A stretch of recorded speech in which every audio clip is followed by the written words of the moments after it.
Hello class 11th. Welcome to my channel. I am Kalpana Kushwa, your English teacher. Today we are going to start lesson unit first, chapter first of your book Hornbill. Right? Hornbill book की unit first का first chapter आज हम start करने जा रहे हैं. The name of the chapter is The Portrait of a Lady. The lesson is written by Khushwant Singh. Right? Before we start the lesson, we must know something about writer. Lesson start करें इससे पहले writer के बारे में हमें कुछ चीजें पता होनी चाहिए. Khushwant Singh, he was born to Khushal Singh 2nd February 1915 and he died on 20th March 2014. He was an Indian novelist, lawyer, journalist and politician. And he was born in Hadali, Punjab, which is now in Pakistan. Punjab का वो place जो अब पाकिस्तान में है, वहाँ इनका birth हुआ था. And he join Indian foreign services upon the independence of India from British empire in 1947. 1947 में इन्होंने इंडियन फॉरेन सर्विसेज को ज्वाइन किया था और he was appointed journalist in all India radio 1951 में. 1951 में वो एक जर्नलिस्ट अपॉइंट हुए और उसके बाद मास कम्युनिकेशन डिपार्टमेंट यूनेस्को का पेरिस में, वहां पर वो मूव हो गए.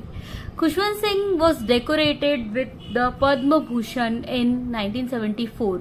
1974 में इन्हें पद्म भूषण दिया गया और लेकिन इन्होंने इस पद्म भूषण अवार्ड को रिटर्न कर दिया. वाई? बिकॉज जो प्रोटेस्ट हुआ था ऑपरेशन ब्लू स्टार, उस ब्लू स्टार ऑपरेशन में इंडियन आर्मी ने अमृतसर पर रेड किया था और इस पर्टिकुलर एक्टिविटी को अपोज करने के लिए उनको जो पद्म भूषण मिला था उन्होंने रिटर्न कर दिया था. And he was again awarded Padma Vibhushan, the second highest civilian award in India, right? So he has written a lot of lesson, different class. You will learn different lesson of this writer. See, The Portrait of a Lady summary is a real story of writer's grandmother. ये जो chapter है, ये writer की जो grandmother है उनके बारे में एक real story है, right? The name of the writer we know that Khushwant Singh, इनका नाम हमको पता ही है. His grandmother was old lady. The writer tells us the story of childhood that he spent with his grandmother. We know that all the children are related with their grandparents. जितने भी बच्चे होते हैं वो अपने grandparents से बहुत ज्यादा attached होते हैं. तो खुशवंत सिंह भी अपनी ग्रैंड मदर से बहुत ज्यादा अटैच्ड थे और इस स्टोरी में उन्होंने अपने चाइल्डहुड की वो मेमोरीज हमारे साथ शेयर किए जो उन्होंने अपनी दादी के साथ में स्पेंड किया था. The writer has explained his relationship with grand mother over the years. मतलब सालों तक ग्रैंड मदर के साथ किस तरीके से उनका रिलेशन था और कैसे डे बाय डे वो चेंज होता गया, ईयर्स बाय ईयर्स उस रिलेशनशिप में चेंज आए, वो सारी चीजें इसमें उन्होंने हमें बताई है. और डेली एक्टिविटीज किस तरीके से दादी ने उनको बड़ा किया था and how he means he noticed how many changes has come in her behaviour. Okay, in this story he has explained us about her appearance. मतलब उनका अपीयरेंस, वो कैसी दिखती थी, वो सारी चीजें बहुत ही बारीकी से हमें एक्सप्लेन किए so that we can create a mental impression of her in the reader's mind. ताकि हम जब इस लेसन को पढ़ते हैं तो हम इमेजिन करते हैं कि दादी कैसी दिखती थी और वो किस तरीके से एक्टिविटी करती थी. Okay, so life of author in a village with his grand mother, जो इस चैप्टर का फर्स्ट पोर्शन है, उसमें हमें ये बताया है कि ग्रैंड मदर के साथ बच्चे की लाइफ, मतलब जो खुशवंत सिंह थी उनकी बचपन की लाइफ कैसी थी, है ना. Is telling first of all about her physical appearance. वो कैसी दिखती थी वो बता रहे हमको. That she was an old woman with wrinkled face. Wrinkles थे उनके चेहरे पर पूरे. रिंकल्स का मतलब होता है झुर्रिया. ओल्ड लोग जो होते हैं, ओल्ड एज पीपल, उनके फेस की जो स्किन है दैट इज नॉट टाइटन. वो एकदम ऐसे टाइट नहीं होती स्किन, उस पे रिंकल्स आ जाते हैं, तो वैसी ही उनकी दादी भी थी. The author had always seen her like this for the past 20 years. Author का कहना है कि मैंने अब 20 सालों में दादी को हमेशा ऐसे ही देखा है. She appear to be so old that he could not imagine her being young and pretty. Chapter में ये हमें बताया गया है कि ऑथर को कई लोग ये बताते थे कि उनकी दादी ब्यूटीफुल थी, प्रिटी थी, यंग थी, पर बिकॉज ऑथर ने उनको हमेशा ही ऐसे देखा है aged, that's why it was hard to believe. वो बिलीव नहीं कर पाते थे कि दादी कभी प्रिटी भी हुआ करती थी. ठीक है. Someone who had a husband, she was short, fat and slightly bent. अब ऑथर ने कभी अपने दादाजी को नहीं देखा था. You will read in the chapter that there was a big portrait of his grandfather. आप देख सकते हैं यहाँ पे उसके ग्रैंडफादर को उन्होंने अपने केवल एक पोर्ट्रेट में ही देखा था. With a turban and a long white beard covering his chest. Turban means पगड़ी, सर पे उनके एक पगड़ी बंधी हुई थी और उनकी जो बियर्ड थी, व्हाइट बियर्ड, सफेद दाढ़ी बहुत लंबी लंबी थी. It covered his chest part. ठीक है. तो दादी जी को देखकर ऐसा नहीं लगता था कि ये लेडी कभी प्रिटी भी थी और इनके कोई हस्बैंड भी थे. और आगे उन्होंने बताया है कि when I looked at my grandfather, तो he was not seeming like he has a wife and a children.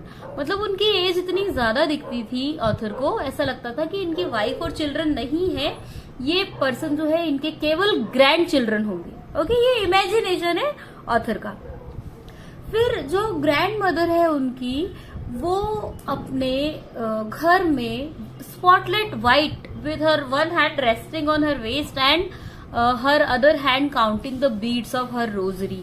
अब यहाँ पर हमको ये बताया है कि दादी जो है वो किस तरीके के कपड़े पहनती थी, है ना. She always used to wear white sari and spotless white, मतलब एकदम क्लीन व्हाइट साड़ी वो हमेशा पहनती थी. और हमें बताया गया है that she is slightly bent. थोड़ी सी उनकी हाइट कम थी, वो थोड़ी हेल्दी मतलब मोटी सी थी और झुक कर चलती थी. तो उनका एक हाथ वो अपनी कमर पर रखती थी टू सपोर्ट हर वेस्ट और दूसरे हाथ में उनके एक रोजरी हुआ करती थी. रोजरी का मतलब होता है माला, है ना. ओल्ड एज पीपल जो है वो भगवान का नाम लेते हैं तो अपने हाथों में एक रोजरी, एक माला रखते हैं. उसमें बहुत सारे मोती होते हैं, बहुत सारे. इट मीन्स अबाउट 108 उसमें मोती होते हैं. और ये एक तरीका होता है ओल्ड एज लोगों का भगवान के नाम को याद करने का. जैसे ही एक बार वो नाम लेते हैं, उस रोजरी में एक बीड को आगे बढ़ा देते हैं. इस तरीके से पूरा एक राउंड कंप्लीट करते हैं वो, तो उनको पता चल जाता है कि उन्होंने 108 टाइम भगवान का नाम ले लिया. यहाँ ये वाला जो पोर्शन पढ़कर हमें ये समझ में आता है कि जो दादी थी, she was a lady who believe God so much. वो भगवान पे बहुत ज्यादा भरोसा करती थी, हर समय उनकी प्रेयर किया करती थी. And she like to be neat and clean. उनकी स्पॉटलेस व्हाइट साड़ी देखकर हमें ये समझ में आता है कि वो उनको क्लीनलीनेस काफी पसंद थी. Then how did they spend days in village. गांव में वो कैसे अपने दिन बिताते थे ये बताया है. स्टार्टिंग में, लेसन की स्टार्टिंग में हमें बताया गया है कि ऑथर के parents, author's mother and father, they have shifted to city for settling down there. Author के मदर फादर जो है वो शहर चले गए थे ताकि वो वहां अपना वर्क स्टार्ट कर पाए. When they will settle down, they will call grandmother and child also. तो वो ये सोचकर कि जब हम सेटल डाउन हो जाएंगे हम इन दोनों को भी वहां पर बुला लेंगे. वो जा चुके थे और इस ड्यूरेशन में जो ऑथर है वो अपनी दादी के साथ गांव में रहते थे. ठीक है. In initial days the author and his grand mother had a good relationship. इस चैप्टर में आप देखेंगे कि ऑथर और उनकी ग्रैंड मदर के रिलेशनशिप की 3 स्टेजेस बताई है.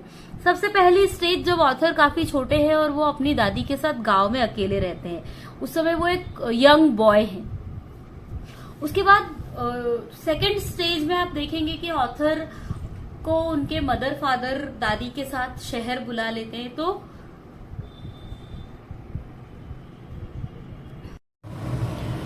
One day the child came to home and told her grandmother that now they will learn music also in their school. मतलब उनके स्कूल में म्यूजिक लेसन स्टार्ट होने वाले थे. That was very disappointing for his grandmother. उनके लिए बहुत disappointing था ये पॉइंट, क्योंकि according to grandmother music and dance were not for civilized people. Music और डांस जो थे वो सिविलाइज्ड लोग, जो एजुकेटेड पढ़े लिखे लोग हैं, उनके करने की चीजें नहीं थी. That day means after that day she start speaking less with the child. मतलब वो बच्चे से अब धीरे धीरे बहुत कम बातें करती थी, और उन्हें ये चीज बहुत बुरी लगती थी कि स्कूल में किस तरीके से उनको स्क्रिप्चर्स, रिलीजियस बुक्स पढ़ाने की बजाय साइंस और न्यू टेक्नोलॉजी या म्यूजिक सिखाया जाता है. अब इसके बाद में क्या हुआ, उनके बीच में एक कॉमन लिंक जो थी, रूम शेयर करते थे, वो लिंक भी टूट गई. क्योंकि जब बच्चा कॉलेज में जाता है, जब वो यूनिवर्सिटी स्टूडेंट हो जाता है, that time he was given a separate room. बच्चे को एक अलग सेपरेट रूम दे दिया जाता है. तो बच्चा अपनी लाइफ में बिजी हो जाता है, और दादी और वो जो चाइल्ड है, दे सी लेस ईच अदर. एक दूसरे को वो ज्यादा नहीं देखते हैं. Right, during the city stay, जब ये लोग सिटी में रहते हैं, तो दादी के पूरे दिन का सबसे अच्छा जो मोमेंट था वो रहता था when she fed the sparrows. जब वो स्पैरोज को खाना खिलाती थी, है ना. हमने देखा, we have seen that in village में दादी स्ट्रे डॉग्स को चपाती देती थी, और इससे हमको ये पता चला था कि उनका जो नेचर है वो बहुत काइंड है. बिल्कुल उसी तरीके से जब वो सिटी में आती है, तो यहाँ पर स्ट्रे डॉग्स नहीं है. वो क्या करती है, यहाँ पर वो स्पैरोज को खाना खिलाती है. ठीक है. अब फिर जब ऑथर की स्टडीज यूनिवर्सिटी में कंप्लीट हो जाती है, तो फर्दर स्टडीज कंप्लीट करने के लिए ऑथर डिसाइड करते हैं कि वो अब्रॉड जाएंगे. He will leave the particular place and go another country to study. So she came to railway station to leave him off. दादी उसको, बच्चे को सी ऑफ करने के लिए आती हैं. She was not sentimental, continuously recited her prayers, her mind lost in prayers, and she kissed him on the forehead. अब उस समय भी दादी सेंटिमेंटल नहीं हुई, इमोशनल नहीं हुई, और वो पूरा टाइम जो प्रेयर्स बोलती रहती थी, वो प्रेयर बोल रही थी. उनका माइंड प्रेयर में खोया हुआ था. और वो जो पर्टिकुलर टाइम था, उस समय उन्होंने अपने बच्चे को फोरहेड पर किस किया टू सी ऑफ. 5 सालों के लिए वो बच्चा चला गया वहां से. उस बच्चे को ये लग रहा था, जब दादी ने उसे फोरहेड पर किस किया, so he was thinking that this is the last physical contact we have. उसे ये लग रहा था कि शायद ये लास्ट फिजिकल कॉन्टेक्ट है, इसके बाद मैं अपनी दादी से कभी भी नहीं मिल पाऊंगा. लेकिन ऐसा नहीं हुआ. आफ्टर 5 years ही रिटर्न. 5 सालों के बाद वो वहां पर वापिस आया. दादी वहीं थी. दादी उसे लेने रेलवे स्टेशन पर भी आई, and she was the same as she had been 5 years ago. वो बिल्कुल वैसी ही थी जैसे वो 5 साल पहले थी. She clasped him within her arms. उसने, दादी ने अपने बच्चे को गले से लगा लिया, लेकिन कुछ कहा नहीं, कोई वर्ड नहीं बोला. जब वो वापस आ गए तो वो बिल्कुल उसी तरीके से स्पैरोज को खाना खिलाती रही, है ना. One day she didn't recite her prayer, but instead collected the women of neighbourhood. अब उस दिन क्या हुआ, जिस दिन वो बच्चा वापस आया था विदेश से, उस दिन दादी ने क्या किया, प्रेयर नहीं की, और बल्कि आसपास की जो विमेन थी, जितनी भी लेडीज थी, उनको कलेक्ट किया. Got a drum and started singing. और एक ड्रम, एक ढोल बजाने के लिए मिल गया उनको, और वो उन्होंने गाना शुरू कर दिया. Next morning she was ill with mild fever. अब देखिए यहाँ पर वो गाना जब उन्होंने शुरू किया, so she was singing home coming of the warriors. मतलब जब पहले के समय में वॉर होता था, और वॉरियर मतलब जो सोल्जर्स है वो वॉर को जीत जाते थे, सो दे केम बैक. तो उनके वेलकम के लिए जिस तरीके से ब्रेवरी और हैप्पीनेस के सॉन्ग्स गाए जाते थे, वही सॉन्ग्स दादी गा रही थी। She continuously sang for 3-4 hours in the evening. She was not tired. जब पूरी फैमिली ने उनको फोर्स किया कि नहीं बस अब आप रुक जाइए, that time she stopped. Next morning वो बीमार पड़ गई, उनको माइल्ड फीवर आ गया और जो डॉक्टर था उसको बुलाया गया। He said that there was nothing to worry about but she was sure that her end was near. Doctor ने कहा कि कोई चिंता की बात नहीं, माइल्ड फीवर है, ठीक हो जाएगा, लेकिन दादी को पता था कि ये उनका अंत है ना।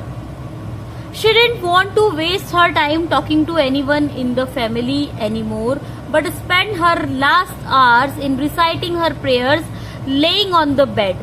अब वो उस समय किसी से बात करना नहीं चाहती थी और किसी के भी साथ टाइम स्पेंड नहीं करना चाहती थी। वो बस चाहती थी कि उनकी लाइफ के जो लास्ट आवर्स हैं उसमें वो अपनी प्रेयर्स करे और वो अकेले रहना चाहती थी। उन्होंने सबको बाहर भेज दिया और अकेले अपनी प्रेयर करना स्टार्ट किया, है ना।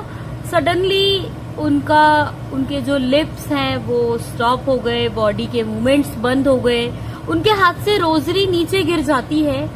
She died and so her body ले ऑन द बेड लाइफलेस। वो उस समय उनकी डेथ हो जाती है और उनकी बॉडी लाइफलेस वहां पर पड़ी रहती है। अकॉर्डिंग टू रिचुअल उनकी बॉडी को बेड से नीचे रखा जाता है। They prepared for her for funeral. अब पूरी फैमिली के जो लोग हैं उनको फ्यूनरल के लिए, मतलब उनके अंतिम संस्कार के लिए रेडी करने लगते हैं। तो उन्होंने देखा कि ढेर सारी स्पैरोज वरांडा में आ जाती हैं और उनके चारों तरफ बैठ जाती है। मॉर्निंग हर डेथ, मॉर्निंग का मतलब होता है शोक मनाना, उनकी डेथ का शोक मनाना स्टार्ट कर देती है। So this was the lesson. Last में जो स्वीपर है, मतलब मदर, ऑथर की मदर जिस तरीके से दादी स्पैरोज को खाने के लिए ब्रेड देती थी, वैसे ही ब्रेड के टुकड़े तोड़कर डाल देती है, लेकिन वो स्पैरोज कुछ भी नहीं खाती है। और वहां से जैसे ही उनकी दादी को ले जाया जाता है फ्यूनरल के लिए, वैसे ही वो जो स्पैरोज है वो भी उस जगह को छोड़ के चली जाती है। नेक्स्ट डे स्वीपर आकर उन सारी ब्रेड के जो टुकड़े हैं उनको फेंक देता है स्वीप करके, और यहाँ पर ये लेसन फिनिश हो जाता है। I hope you have understood the lesson. After watching the video of this lesson, please do like and share, comment on the video, and after this video I will be uploading the explanation of question answers of this chapter. Okay, there will be the chapters given in the book and some extra questions that may be asked in exam. Okay, so please watch the video and subscribe the channel. Thank you very much.